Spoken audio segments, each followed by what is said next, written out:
Star Wars Episode 1, The Phantom Menace is back in theaters this weekend, and a happy Star Wars Day to everyone. I hope you guys had a great May 4th, and, may the 4th be with you. I went to go see the movie tonight because I'd actually never seen it in theaters before. I was very young when the movie came out, and so I wanted a chance to actually see it on the big screen and, get to enjoy certain sequences and to see them in the canvas that I feel like they were intended to be seen. When I went tonight, it was with a very packed crowd, completely sold out. Fans of the franchise, of course. People were dressed up in different, t-shirts of Star Wars. I was wearing this Darth Maul t-shirt, which got a lot of compliments, which was super nice.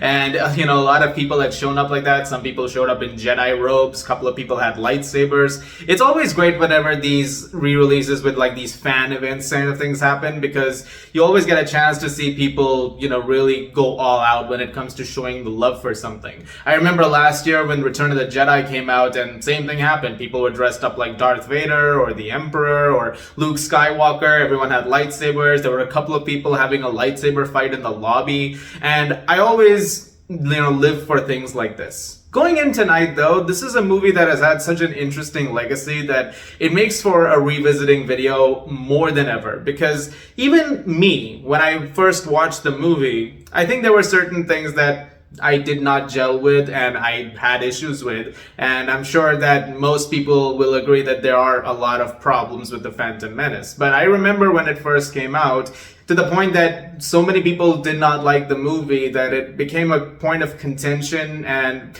a lot of very excessive hate, to the point that there were a lot of people who just didn't want anything to do with it. They wanted to completely disavow it, and it led to a lot of hate mail against certain actors of the movie. It also almost resulted in actor Ahmed Best, who played Jar Jar Binks, taking some very drastic measures. Thankfully, everyone is still with us, and going into the movie tonight, it's so interesting because back then that was the case. Now we go 25 years later, and we're at this re-release. The movie ends, and there's thunderous applause. And it's just so fascinating because time, I feel, has been good to this movie. And it was nice to sort of be there for that moment. In fact, I was so excited for it, I kind of went all out. Like, not only did I get the t-shirt, I even found this at my local comic book store, which is amazing. Like, that's really cool. I don't have a Comtech reader, so I don't think I can do anything with that. But that was pretty nice. Like, it's like a piece of nostalgia to own. I am very scared to even attempt to open that. This is actually not the first time I've talked about The Phantom Menace. Many years ago, my friends and I in college actually did a video on it. It's on Facebook of all places. I haven't deleted that video. You can go and check it out. I'll put a link in the description below. You can see how things have changed since then to now in terms of how I do videos or even just talking. It's just very interesting to see that, progression. So you can kind of look at the early days to 2024 and be like, hey, this guy has improved in some ways. He's also not improved in some way. I don't know. Whatever. I'll leave that to you guys. As for watching the movie tonight, like I said, there are still issues that I have with it, but maybe time for me has also been kinder to it, because I have had this feeling recently when it comes to movies like this, Spider-Man 3, or just, things in general that at the time were given these reactions that don't really age well for me. And when I was watching The Phantom Menace tonight, I asked myself one question before the movie started, which was, are there enough things in here that I enjoy that it makes certain things feel trivial? Are there problems that derail the movie for me? In some cases, sure. There is some scattered storytelling, of course, that still exists. I still think some concepts really don't land as well. Things like the midi-chlorians, even though M-count is very much a thing that's in The Bad Batch season 3, which we just had. And so it's not like they've completely disavowed it. It's just there is those, aspects. But when you really look at it, when I was walking out of the movie, I said, you know what? I had fun with that. And I feel like that for me is the biggest takeaway from watching Phantom Menace again. I had a great time watching the movie, and in that sense, I feel like it's actually improved for me. And there are certain things that I just visually so creative and so interesting and so much fun. The pod race sequence still makes hair stand, like, that last bit, especially when Anakin's in trouble and he's trying to get through eventually to beat Sebulba. Extremely tense stuff, and John Williams' score kicks in that moment. Duel of the Fates, fantastic. Of course, those are scenes that no one's ever had really any issues with. But even watching it right now, there were certain things that really hit hard at certain points. Something that I feel like doesn't get enough love is, for example, the relationship between him and his mom. There is this really great dynamic between Jake Lloyd and Pernilla August, Anakin and Shmi Skywalker, that it's so great. It's in a few scenes, but it really, you get that feeling that, of this mother and son, and the fact that he is going away from home. And something that I also feel like is no longer a complaint for me is the fact that Anakin in this movie really is just a kid. Which is kind of what's scarier to me. For me, a villain, because he's going to become Darth Vader, I feel like the scary thing with Anakin Skywalker being as kiddie as he is in this one is that the thought never crosses your mind that this is the guy who's going to become the most evil, second most evil person in the galaxy and, kill children in about 15 years. And that for me is even more terrifying. Like, if you see a kid and if you see any character and you're like, this is the origin story, and you're going to eventually see, these moments with him which are evil moments or, slightly sinister moments that give away that, then it's like one thing. But here there is nothing like that. Except for this one tiny bit where he looks at Mace Windu for a moment when he's told he cannot be trained. You just see his eyes go crossed a little bit. It's like, yep, you can see that moment in there where it's like getting a little angry at the idea of, the Jedi not being as receptive towards him. But it's a fleeting moment. But they also say that, your emotions are going to get through, they're going to have a toll on you. And that would lead to something like the dark side. You have to sort of let go of that.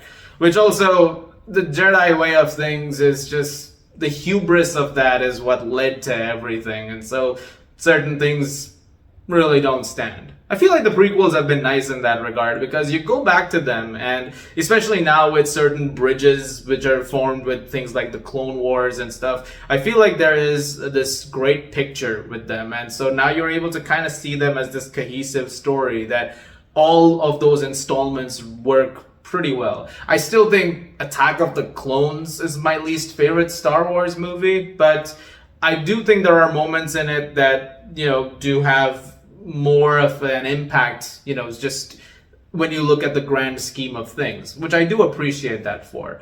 Also, Liam Neeson in this movie, can we just give him a hand? Qui-Gon is such a cool character. I just love this guy. Every time he's on screen, he does so well, and, I don't know if we're ever gonna see him as Qui-Gon again, even though Obi-Wan Kenobi, he was there for that last minute.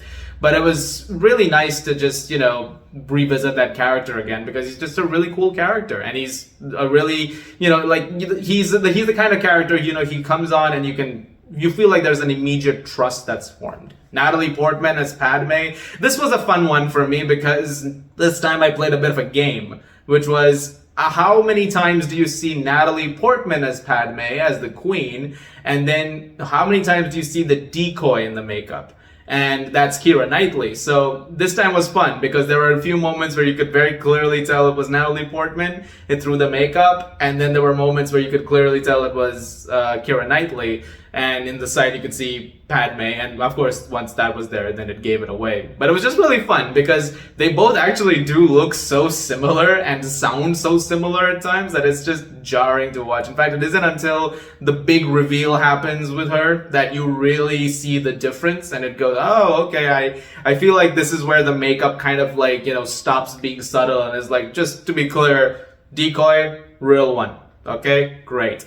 But before that, it's just a fun game to play, but she was also really good in the movie. I mean, really, I feel like I'm talking crazy, but even though this movie has its issues, like I said, it does, I just didn't find myself getting very pressed over it.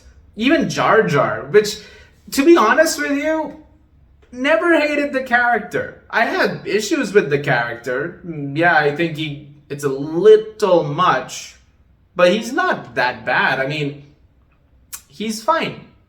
He's funny.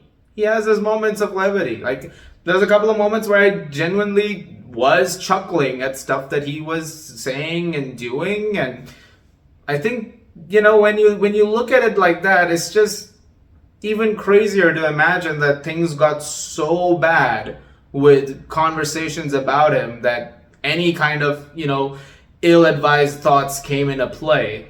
So I'm very glad that this movie has had that legacy where, you can look back at it now, and especially, you see comments from Ahmed Best just being like, thank you guys, love the love. It's like, I love this. I really, really like seeing that. Darth Maul, Ray Park, his couple of lines, and then eventually this big lightsaber fight. Really, really awesome. Still one of those really cool villains. The big Duel of the Fates sequence is still genuinely remarkable. It was awesome seeing it on the big screen, and just this moment of levity while you were watching that. It was really, really great stuff. And even the visuals, while there are moments where you can tell it's a little bit off, especially with that conversion that was happening at the time, especially from like film to digital. There are certain things that are, not quite as sound anymore. Certain other things are extremely sound, and certain things look still very, very good. And those visual effects still hold up. For the majority of the movie, it still looks pretty great. So I think at the end of the day, I was a little surprised by my viewing this time, and I just found myself appreciating more than before, which is why I even like that trajectory, which you're probably going to do if you end up doing the old review versus new review, because you'll notice that in that one, I say things that very much contradict what I'm saying right now. But then that's, for me, growth, It's this nice way of kind of looking at a legacy and seeing, how much even you've changed over time. And so at the end of the day, while I wouldn't say Phantom Menace is my favorite Star Wars movie or anything, I just had a really good time with it. I honestly don't hate any Star Wars movie. Like I said, my least favorite is Attack of the Clones, and I still stand by that, but I don't hate Attack of the Clones. Like, there are still some solid moments in that movie. And so overall, I feel like this is a franchise that just keeps giving me more and more. I mean, I actually really, really like Revenge of the Sith. Even Loki loved that movie, in fact. And so there is a lot to, love with Star Wars. And I'm just glad that we can kind of, usher in this new era, this new talking point for the Phantom Menace. It was a pleasure watching it in theaters tonight. It was nice to get this action figure, which I'm just going to show again because it's cool. It was nice to get this. In fact, I got one more thing, which was because it was also free comic book day, but they did an anniversary special, which I read, and it's actually kind of nice because there's a thing in here that connects to a line Anakin says in the movie, and I thought that's really nice, like it's like a full circle, really. So yeah, did enjoy my time tonight. It was nice to see it with that packed theater, and it was a good ending to May 4th. Guys, thank you very much for watching. Let me know what you guys think of the Phantom Menace, if you guys have revisited it over time as well, and if you found anything, to be better, or if you haven't changed your opinion, also totally fine. As always, if you like this, please do subscribe, and may the 4th be with you.